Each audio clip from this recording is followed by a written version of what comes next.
আগামী কয়েক দশকে মহিলাদের মধ্যে হৃদরোগ ও স্ট্রোকের ঝুঁকি উল্লেখযোগ্য হারে বাড়তে পারে। হ্যাঁ, এমনই আশঙ্কার কথা শোনালো আমেরিকান হার্ট অ্যাসোসিয়েশন।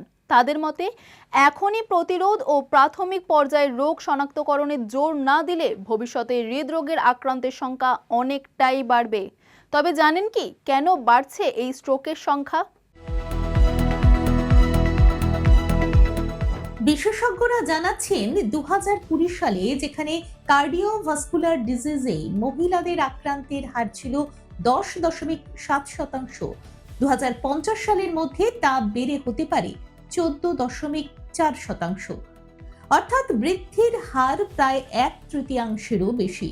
আর তাই বর্তমানে সাধারণ মানুষের এক অন্যতম ভাবনার বিষয় হয়ে উঠেছে কেন বাড়ছে স্ট্রোকের ঝুঁকি। এই বিষয়ে বিশেষজ্ঞদের মত, ডায়াবেটিস, স্থূলতা এবং উচ্চ রক্তচাপ এই তিনটি ঝুঁকির হার দ্রুত বাড়াচ্ছে। আর এই প্রবণতা অব্যাহত থাকলে 2050 সালের মধ্যে মহিলাদের মধ্যে উচ্চ রক্তচাপে আক্রান্তের হার 48.6% থেকে বেড়ে 59.1% হতে পারে। ডায়াবেটিস 14.9% থেকে 25.3% এবং স্থূলতা 43.9% থেকে বেড়ে 61.2% হতে পারে। বিশেষজ্ঞরা আরও জানাচ্ছেন, শুধু প্রাপ্তবয়স্ক নারীরাই নন, 20 থেকে 40 বছর বয়সী যুবতীদের মধ্যেও এই ঝুঁকি বাড়ছে।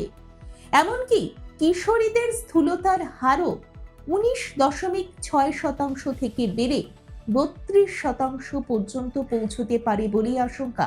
এর অর্থ পুরো একটি প্রজন্ম খুব অল্প বয়সেই হৃদরোগের ঝুঁকিতে পড়তে পারে। তাহলে কি করণীয়?